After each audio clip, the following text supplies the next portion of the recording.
Debate con y le doy la bienvenida al doctor Christopher Sernichario, doctor en Ciencias Económicas por la Universidad Autónoma Metropolitana. Doctor Christopher, ¿cómo estás? Gracias por estar aquí con nosotros. Hola Alberto, estoy muy bien. ¿Y tú qué tal? Gracias por invitarme. Es la gran bandera, el combate a la pobreza. Ya no digamos la corrupción, que dice que terminamos con la corrupción, y la verdad es de que parece que todo sigue igual o peor. Pero aquí sí, pues bueno, le echaron ganitas. Primero los pobres. ¿Cómo está la situación? Tratemos de ser lo más objetivo posible, Christopher. ¿Es el logro de esta administración, el legado que deja el presidente de México? Hola Alberto, yo creo que pues los niveles de pobreza han venido en caída desde hace varios años, no nada más desde la administración de López Obrador. Si vemos, por ejemplo, los datos del Coneval, pues no es raro ver que los datos de pobreza vayan disminuyendo. Pero ahora también hay que mencionar algo que pues pasó en este sexenio, ¿no? Fue la pandemia en el 2020. En 2019, aunque no hubo una fluctuación tan abrupta, pues también fue un año en el que la economía mexicana se encogió. El PIB disminuyó, si no me falla la memoria, 0.1%. El chiste es que fue un año en el que no hubo crecimiento económico positivo, lo cual podría relacionarse con menos pobreza. Entonces yo creo que en este sexenio, pues, hubo complicaciones, por lo que te digo, el año de 2019, después pandemia, donde tuvimos 2020 muchos contagios, 2021 también, las medidas de distanciamiento social que muchas veces generaron cierre de sectores productivos, menos empleo, menos ingreso, y pues sí, por otro lado pues trató de compensar estas pensiones, ¿no? A las personas más necesitadas en México, pero yo creo que de todas formas, aunque son cosas que pueden ayudar a darte más poder adquisitivo en el corto plazo, yo creo que no cambia el hecho de que seas una población muy vulnerable, porque en la medida que la población de bajos ingresos no tenga los propios medios para generar sus ingresos, siempre va a estar sujeto al presupuesto público, a estos programas sociales para poder satisfacer sus necesidades. Entonces yo creo que aunque se pueda ver una mejora de los indicadores, realmente, no solo en este sexenio, en todos, aunque te digo que se puede ver en las estadísticas una caída en las cifras de pobreza de Coneval, en general se ve que vamos como mejorando en el mediano, en el largo plazo. Yo creo que no se cambian esas condiciones estructurales de que las personas siguen siendo vulnerables, siguen siendo sensibles a que si les dejan de dar el apoyo público, no son capaces de tener los propios medios para generarse un ingreso.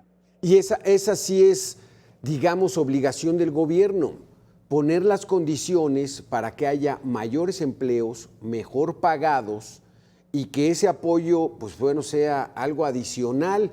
Pero el discurso y la narrativa es 9 millones de personas salieron de la condición de pobreza y ya no son pobres, pero sí demasiado vulnerables, Christopher. Pero sí el gobierno tiene la obligación también de poner las condiciones para que haya mejores situaciones laborales en el país, ¿no es así?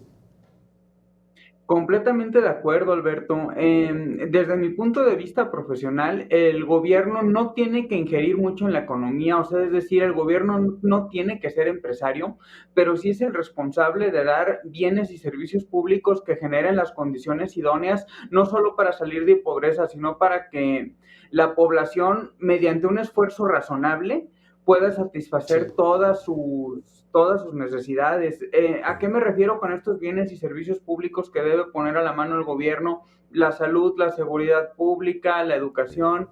Por ejemplo, tiene que generar un esquema de incentivos donde yo diga, ¿sabes qué?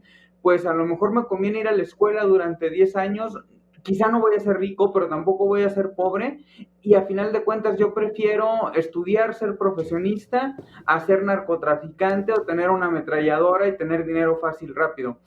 Generar ese esquema de incentivos sí es responsabilidad del gobierno Vamos a escuchar, Christopher, a Tonatiu Martínez, profesor de la Facultad de Economía de la Universidad Nacional Autónoma de México. Tonatiu, pues bueno, la situación es de que el gobierno también tiene que poner condiciones para que no solamente sea por subsidios, Tonatiu, ¿o qué opinas? Bueno, aquí hay una clara diferencia entre la opinión de Christopher y la mía. Los datos publicados por distintas entidades y analizados, por ejemplo, por el Coneval, a través del índice de la tendencia laboral de la pobreza, nos habla justamente de que el gobierno ha puesto las condiciones para que el mercado de trabajo en México cambie y se recomponga. Estamos ante una situación como no se había visto en décadas de la situación de los trabajadores en el país. Sabemos que, de acuerdo con el Coneval, hasta 2022 habían salido alrededor de 5 millones de personas de la pobreza, y esto no es simplemente por las transferencias que otorga el gobierno a través de los distintos programas sociales, que si bien es cierto son bastante favorables. En realidad es por las condiciones que ha tenido y la revolución que ha habido en el panorama del trabajo y sobre todo en el crecimiento del salario por distintas políticas. Estamos viendo cómo en términos reales, no estoy hablando de términos nominales, en términos reales, es decir, descontando la inflación, el crecimiento de los salarios en el país, en la última medición, por ejemplo, que hace el propio el IMSS, es de alrededor del 10%. Entonces, no podemos discutir ni regatear el hecho de que sí hay una política social que se preocupa por distintos estratos, por jóvenes, con el programa de Jóvenes Construyendo el Futuro, por las personas de la tercera edad a través del programa universal, ¿no? De la pensión para adultos mayores, pero también de que, de que hay una revolución en el mundo del trabajo, y eso lo avalan los datos. Revolución en el ambiente del trabajo. Christopher, vamos a hacer una pequeña pausa de 2 minutos y quiero saber tu opinión y que entremos en este debate. Gracias. Tonatiuh, que se ve fortalecido el sector laboral y que los trabajadores están empezando una nueva dinámica. ¿Qué opinas? Yo no estoy de acuerdo en que las condiciones laborales del mercado laboral de ningún mercado dependan de acciones que haga el gobierno, si bien sí estoy de acuerdo en que, como te platicaba, da las reglas necesarias, da las reglas para tener una cancha pareja, da las condiciones institucionales para que las personas se puedan desarrollar. La cuestión del mercado de trabajo no se da solamente por un decreto gubernamental o por el cambio de una ley. Una de las principales determinantes pues es la productividad de los trabajadores. Una determinante de la productividad pues muy bien puede ser la educación, ¿no? Entonces, son cambios estructurales que no se dan en un periodo de tiempo de 6 años o porque haya un gobierno y otro. Y ojo, esto yo no lo digo porque ahorita sea un gobierno morenista de otro color. Realmente mi opinión sería la misma si fuera un gobierno priista, panista. Las condiciones del mercado laboral se dan por condiciones como la educación, la tecnología, la seguridad también. Entonces, son un conjunto de condiciones que en mi opinión no dependen solamente de una administración pública, de un cambio en la ley, por ejemplo, en el cambio de los salarios mínimos. Pensemos en qué pasa si sube el salario mínimo de 200 pesos a 300 pesos, pero los salarios del sector formal están por arriba del salario mínimo. En ese caso, el cambio en el salario mínimo a ese conjunto de los trabajadores no los está afectando. Es un lugar o es un sector donde los salarios están determinados por la productividad de los trabajadores, por su nivel educativo, por las condiciones de la economía en el país, las cuales, pues como te platicaba, si bien creo que el gobierno puede influir en dar las normas, las condiciones generales para determinarlas, tampoco es el principal impulsor de estas. Adelante, Tonatiuh. El salario mínimo, sin duda alguna, es una de las banderas del gran logro de esta administración. ¿Qué opinas? Claro, y aquí también hay una discrepancia importante, y por supuesto que importan las banderas políticas que toque en la representación democrática de cada gobierno. A algunas personas y a algunos analistas no les parece importante que haya subido el salario mínimo en casi 200%, cuando se mantuvo en 88 pesos, 60 pesos por más de 20 años, precarizando a través de esta política pública proveniente desde el gobierno, de los gobiernos del PRI y del PAN, y dañando la olla familiar de millones de trabajadores en el país. No parece ser importante para algunas personas que una política pública que restrinja el crecimiento de los salarios, a pesar de que hay una inflación moderada, como cuando hubo en el sexenio, en los sexenios del PAN, de hecho, y en el sexenio del PRI, y que no pudo cuidar el trabajo a través del incremento en el salario mínimo. Con voceros tan deleznables como lo es Carstens, quien una y otra vez dijo que el incremento en el salario mínimo iba a ser inflacionario, y que impidió materialmente que los trabajadores mejoraran su nivel de vida. Hablando de la productividad, es importante también destacar que la productividad en el país más o menos se mantuvo con una tendencia constante creciente, pero no los salarios. Entonces, estos analistas que se basan sus criterios de crecimientos del salario en el crecimiento de la productividad, cuando en el país ha crecido la productividad, pero no el salario, pues hay una disonancia importante en el análisis. A ver, Ahora, ahí nos detenemos. Lo del salario, para que lo respondas, Christopher, y la productividad. Sí, Alberto, claro. También en un punto en lo que mencionaba Tonatiuh, bueno, la inflación pues no estuvo controlada en este sexenio, no fue a causa del gobierno, pero recordamos que estamos viendo los niveles de inflación más altos desde hace varios años, principalmente vinculados a la pandemia, al cierre de sectores, del 2020-2021 especialmente, después cuando empieza la invasión de Rusia en Ucrania, recordemos que cuando la inflación se empieza a estabilizar vuelve a subir, y encareció especialmente los fertilizantes y eso volvió a generar una subida de precios, pero bueno, aquí también para mencionar que no, o sea, yo no estoy a favor o en contra de ningún color, de ninguna bandera política. Ha sido pertinente lo que ha hecho el gobierno a través del Banco de México para controlar esa inflación.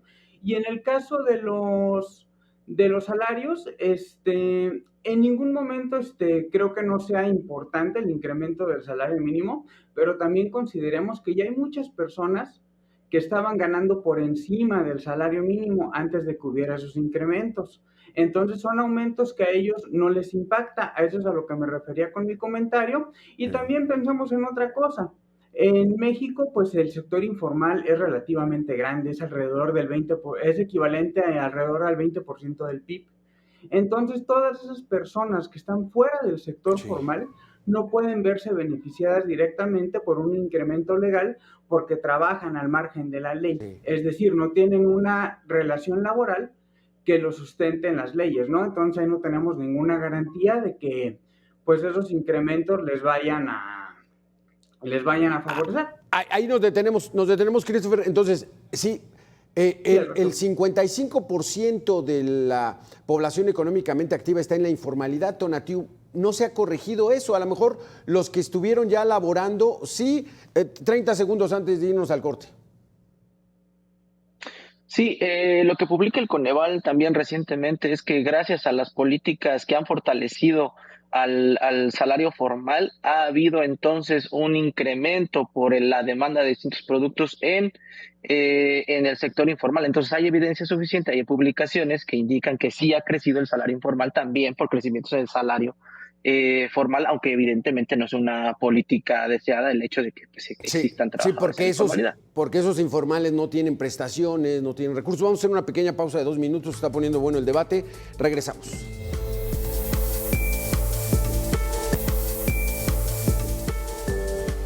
Me avisa la producción que ya no vamos a tener cortes, entonces vamos a agilizar esto con un minuto cada quien. Empezamos contigo, Christopher Sernichario. Entonces, el gobierno tiene la obligación de poner las condiciones para evitar esa informalidad y que haya más empleos mejor pagados, todos con acceso al seguro social. Adelante, tienes 1 minuto.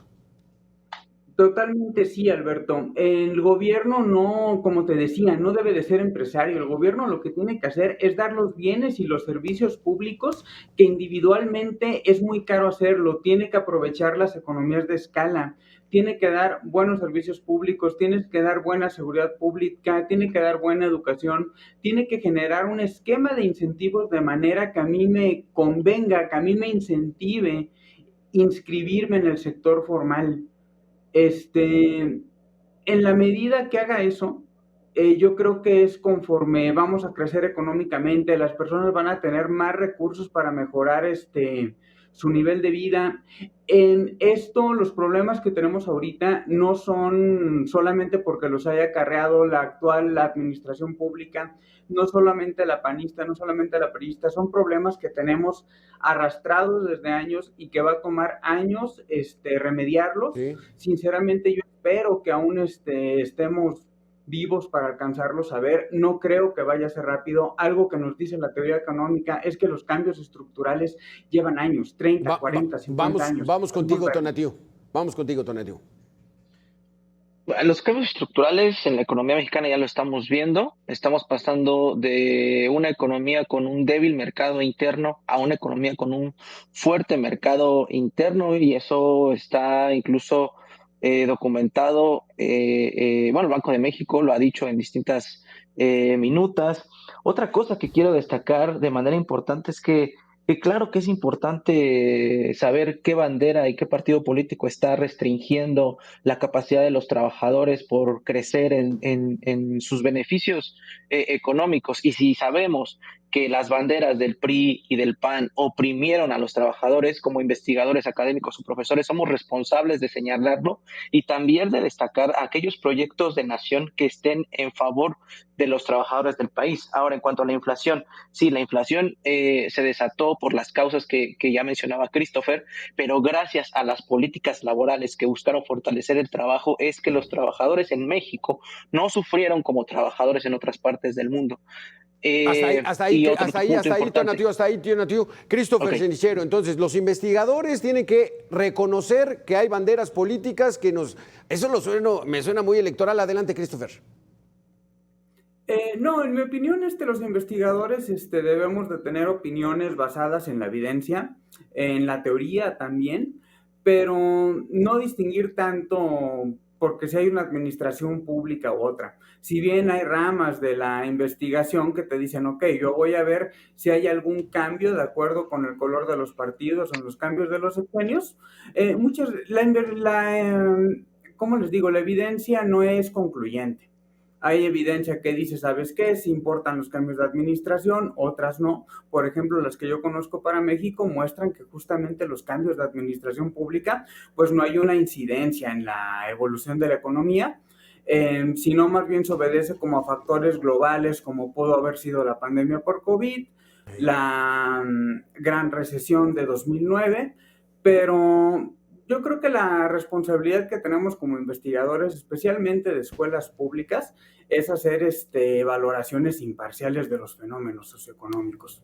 Tonatiuh Martínez, la defensa de ese reconocimiento a estas banderas políticas. A ver, se hizo una reforma muy importante sobre el régimen de subcontratación. Se incrementó de manera formidable el salario mínimo. El salario real del promedio de los trabajadores formales ha crecido como no ha crecido en décadas. Incluso el último reporte del Coneval, que evalúa el ingreso laboral promedio real de los trabajadores informales, reporta un crecimiento interanual del 7%. Y eso solo es para hablar de la política laboral. Podríamos hablar de toda la política económica, pero nos llevaría a varios programas. Los investigadores no son objetivos, pero no son imparciales. Cualquier persona tiene sesgos de evaluación por su propia formación. Hablar de la imparcialidad es poco formal, porque no es así. Puede ser objetivo, pero tomas de una u otra forma partido, y reconocer que las banderas que actualmente enarbola la Cuarta Transformación son primero los pobres y que se cumplió con datos del Coneval, del INEGI, del Banco Mundial, es simplemente describir un hecho actual. Nos decías, Christopher, para que haya mayor productividad se requiere educación, las condiciones económicas, seguridad pública. Adelante. Sí, completamente, Alberto. En la medida que tengamos mejores condiciones para desempeñarnos, pues es que va a tener una mejor evolución la economía. En general, las personas vamos a tener más incentivos a crecer más económicamente. En la medida que las instituciones jurídicas, educativas, sanitarias, en la medida que esas instituciones sean más fuertes, en la medida que los derechos de propiedad estén mejor cimentados, es que vamos a tener una evolución no solo en términos socioeconómicos, eh, vamos a, vamos a tener un mejor nivel de vida en general. ¿Cuál es Esto el quiere promedio decir de que crecimiento de la economía en este sexenio, Christopher? Te quedan 10 segundos. No recuerdo la cifra exacta, pero mira, es un gran punto, Alberto. Es menor en promedio al de los otros sexenios, pero eso se debe a las características abruptas que enfrentó esta administración, Sí. que fue el crecimiento de 2020 y de Exacto. 2019. Tonatiu, el presidente López Obrador criticaba el crecimiento mediocre de 2.5, vamos a crecer 1%, Tonatiu, y eso provoca que no vaya a haber empleos para todos. Adelante, un minuto. Bueno, estamos ante la tasa de desempleo mínima histórica, si te quieres ir a valorizaciones de desocupación, es decir, hay la proporción de personas en desempleo es menor que cualquier otro momento en la historia reciente del país.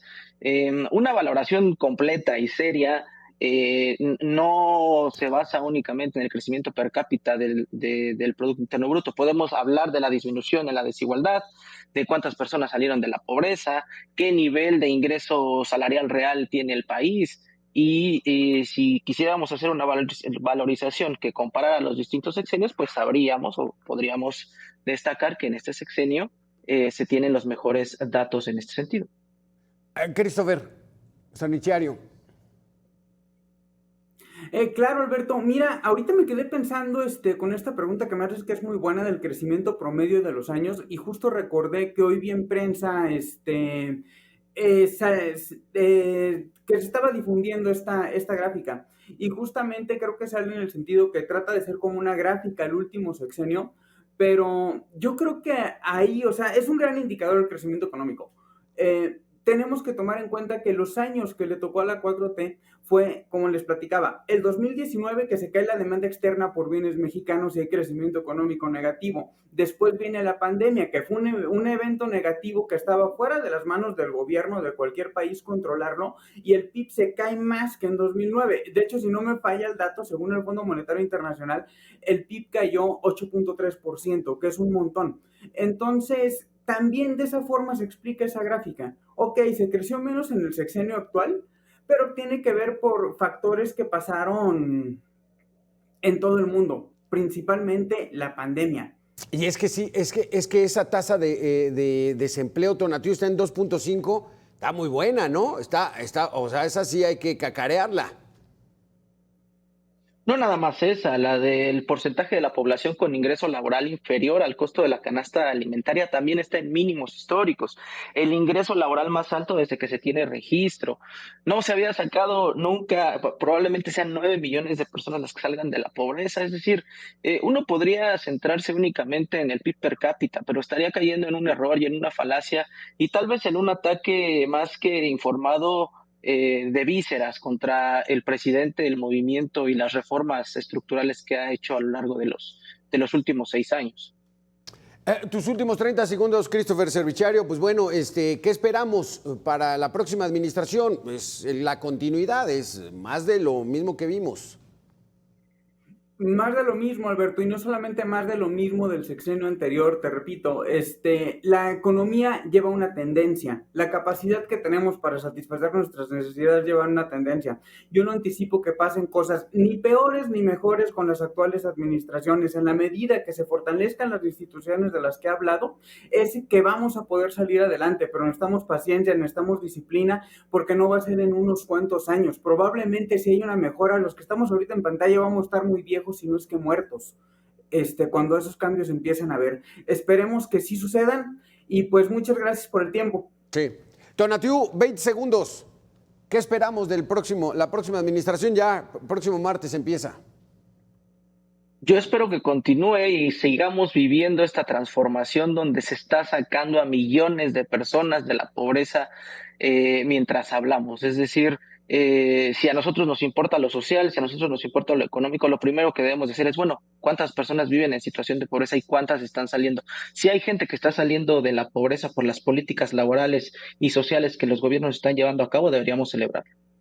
Gracias, Tonatiuh. Gracias, Christopher. Muy interesante. Gracias por participar en este debate muy interesante, defendiendo cada quien sus conceptos. Nosotros aquí vamos a hacer una pequeña pausa en Mega Noticias y regresamos en 2 minutos. Gracias a los dos. Adiós.